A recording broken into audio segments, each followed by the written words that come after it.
我最近特别想吃猪肉脯，但是我看外卖的好多配料表上都有鸡肉，而且含量是未知的。再一个，肉脯都是肉泥做的嘛，我还怕他们用的都是边角料，所以我跟人拼了1头半的猪回来。我想看看这100%猪肉含量的猪肉脯在家做成本是多少钱一斤。然后我研究了一下市面这些产品，我发现最优质的猪肉脯应该都是用肉片做的，而且工序非常复杂。我们研究了2天才整明白怎么在不加淀粉和食用胶的情况下，把这些小肉片最后能烤成一整张大肉片。这中间试错了无数回呀，有一单因为风干时间太长了，烤完吃一口差点没给牙崩掉了。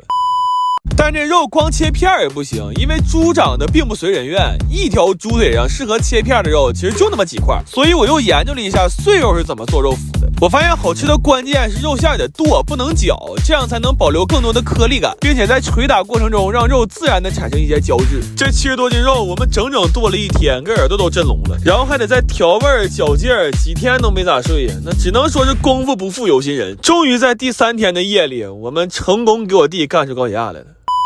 后来说让老嫂们先歇一分吧，正好一起开个箱。我最近录的视频太多了，手机内存都不够用了，就新换了个 OPPO Reno 9，512G 的大内存大容量，以后终于不用在拍新视频之前先清一遍手机内存了。而且这手机用起来特别流畅，16G 的大运存，用4年都不卡顿。然后这肉馅需要给它擀成整张的形状再烤，但是最经典的金钱币形状我们没买到模具，就又嘎了一根家里的水管。不过这纯手工的金钱币效率实在是太慢了，我们拍了1宿才拍了300多个，给我拍的直恍惚。我寻思这不经典款吗？怎么干出一种限量款的感觉呢？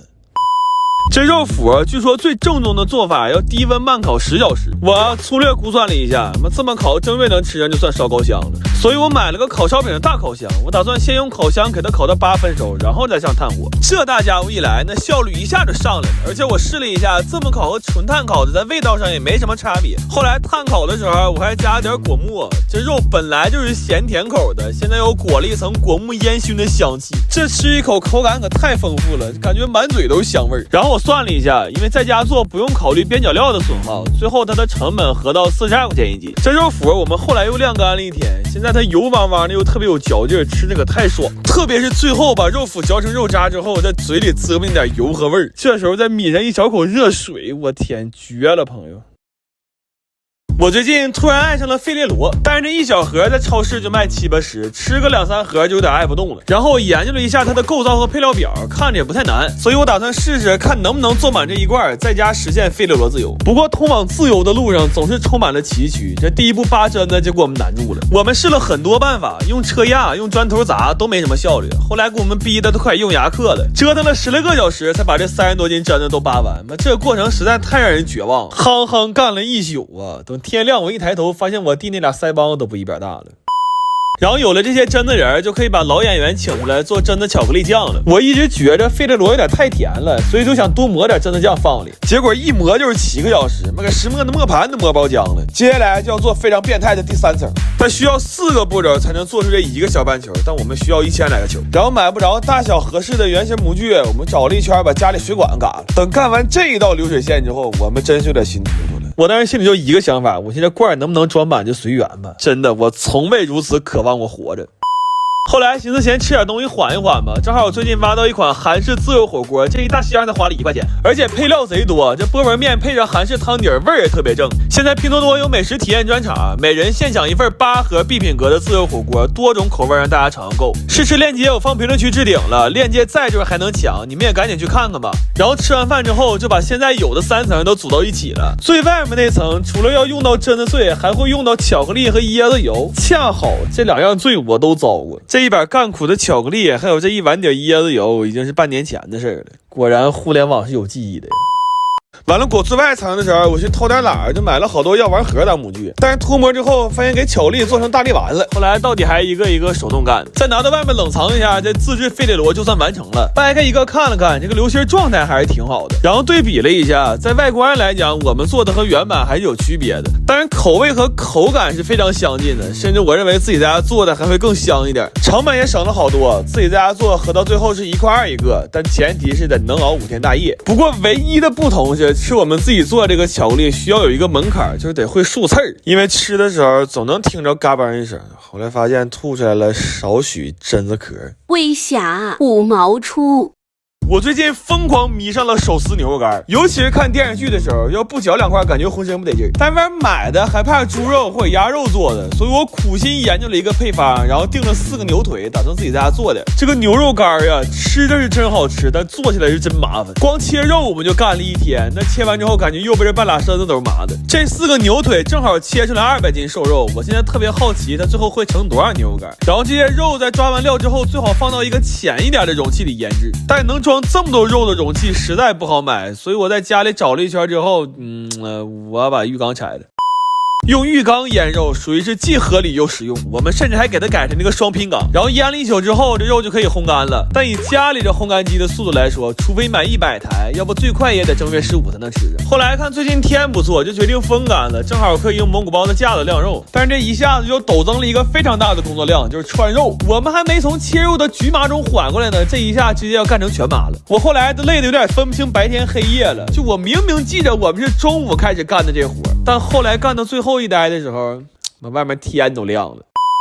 这些肉我们一共风干了7天，等它干得像个树枝似的，就可以拿回家蒸熟了。为了蒸这些牛肉干，我把全家的锅都给掏出来了。完蒸的时候没啥事儿，就开了个箱。前2天在京东用旧手机旧电脑换了台新的创维游戏电视， 4K 超高清极速高配，而且是3重硬件护眼。最近京东家电双11，家电品类日以旧换新，立减10%，家电全场免息6期起，好货好价好实在，你们也赶紧去看看吧。然后这牛肉干蒸完就已经非常非常香了，据说正宗的草原做法要用牛粪子烘烤一下，会让它有独特的香味。但我们这个牛这2天可能消化不太好，它下的玩意儿实在太鲜亮了，根本用不了。我一点不扒瞎，我俩要把这玩意儿搬家去啊，我们全小区房价起码都得跌2000。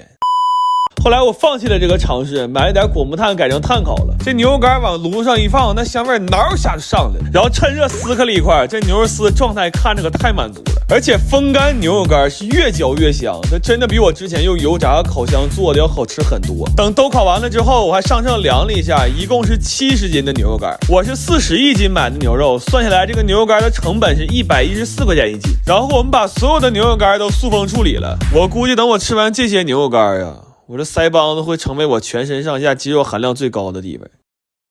我最近对手工精酿特别感兴趣，然后我查了个教程，感觉也不太难，所以我买了100斤麦芽，打算试试在家能不能做。这个麦芽在磨的时候就已经有淡淡的啤酒香味了，但这玩意儿磨不了一会儿胳膊就麻了。我第一次磨了1个来小时，打它就不知道疼了。然后粉碎好的麦芽就可以加热水糖化了，但这教程没给具体的比例，我寻思那肯定是麦芽越多味越浓呗，所以我是1:1倒的水。后来我发现这种比例我们只会得到10%的高浓度麦汁，因为那90%吧，它变成了一锅小麦米饭。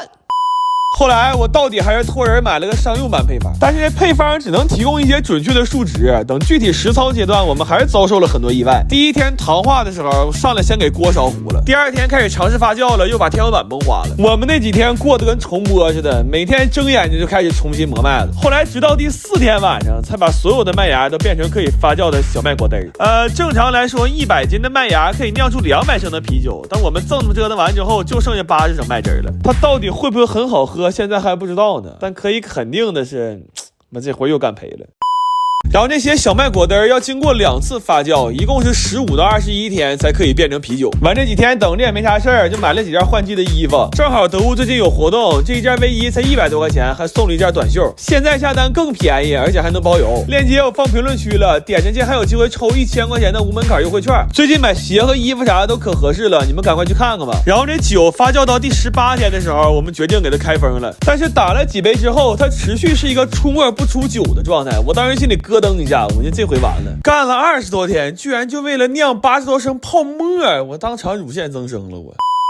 后来我查了一下，精酿得冷藏才能打出来，但是冰箱里放不下这么多碟，所以我们就抱着这些酒出去找了个修配厂，狂打氟利昂暴力降温。这酒在凉下来之后打出来的状态就很正常了，并且口味得到了全场的一致好评。然后等他们都冷却到3、4度的时候，这个酒再打出来就非常漂亮了。我不敢说它现在能不能称得上是一杯非常好的浑浊 IPA， 但以我这么多年吐床头柜里的经验来看，这个酒从外观、口感、气泡、香味来说，都可以算上是一份80分以上的精酿。就直到这会儿我才敢把我印的贴纸拿出来，刚才出泡沫的时候我都差点给它烧了。但是我们不会算酒精度，所以用人体测量的方式开怀畅饮了一下。我估计这个酒的酒精度应该在5度左右，甚至还会更多。因为第2天我们把所有人的记忆都总结了一遍，发现并不能拼成一个完整的昨天。我最近特别馋那种满是汤汁的蟹黄汤包，但是哈尔滨没有专门卖这个的饭店，所以我买了35斤螃蟹，打算试试这玩意儿在家能不能做。算上之前做蟹黄面，这已经是我们第2次和螃蟹打交道了。我算是发现了，扒螃蟹这活它真不是人干的，而且现在螃蟹特别肥，扒的时候很难忍住不吃。